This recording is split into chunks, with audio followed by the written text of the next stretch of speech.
Most of us think of abuse as violent, a swollen jaw, black eyes. That is abuse, that's physical abuse. But there's also an abuse that happens on the inside. We don't often see this kind of abuse, but make no mistake, it is as brutal. Today on Reaction Reset, we're going to talk about emotional abuse, how you know if you're being emotionally abused, and what to do to get out of that situation.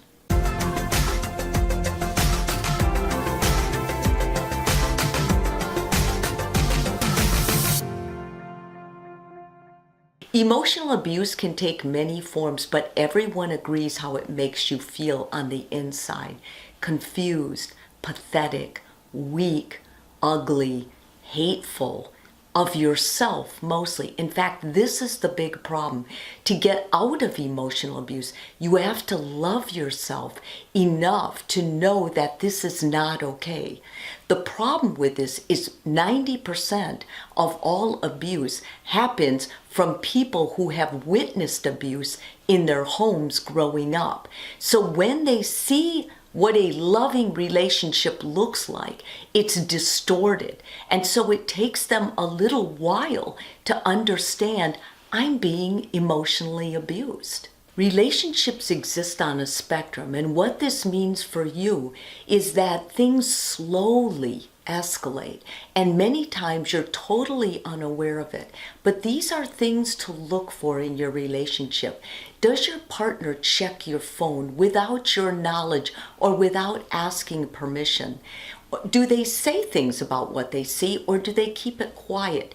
Anytime your partner uses your phone without your permission, this is a form of digital abuse.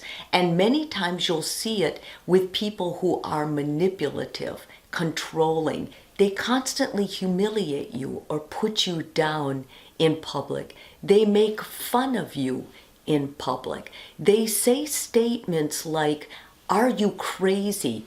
Insults. You're so sensitive, and they're not saying them with a kind face unless they're teasing you. But even their teasing is sarcastic, and it comes across as being uncaring for you.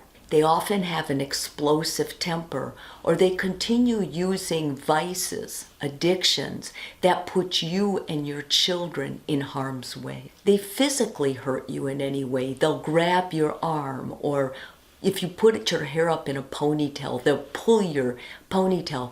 It is uncommon for an abuser to do something like that without backing it up by saying, "I was just kidding. I was just playing. Why are you so mad?" They tell you what to do. They confuse you. Their whole job at this time is to make you feel like you're going crazy.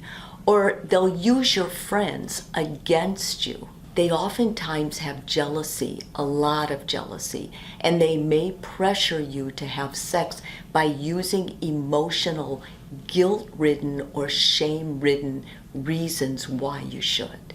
If you're in a relationship with an abuser, the way to get out is to make a plan. However, I caution you, because it's in this part of making a plan that you're actually at the most dangerous part of the relationship.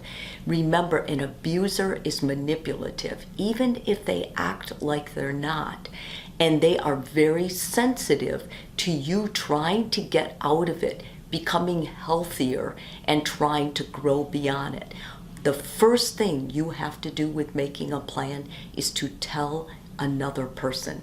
It can be a good friend, it can be a sister, it can be a brother, it can be a parent, it can be a colleague you work with, but you need to confide in someone.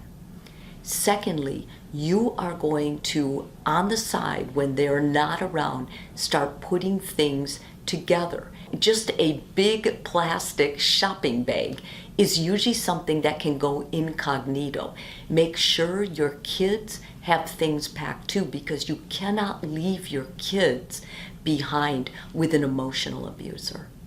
Your next step is you're going to identify a safe house.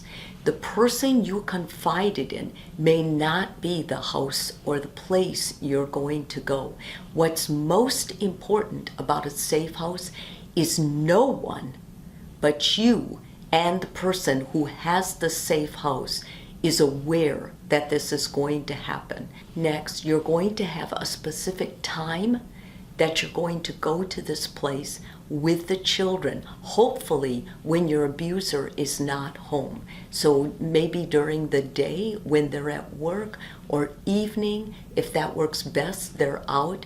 Basically, you want to have the kids, you don't tell them what you're going to do, you tell them you're going for a ride.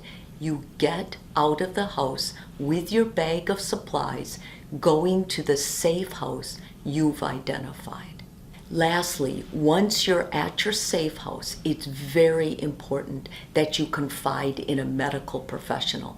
A medical professional will not share your information. They're going to give you a mental health professional that you can work with.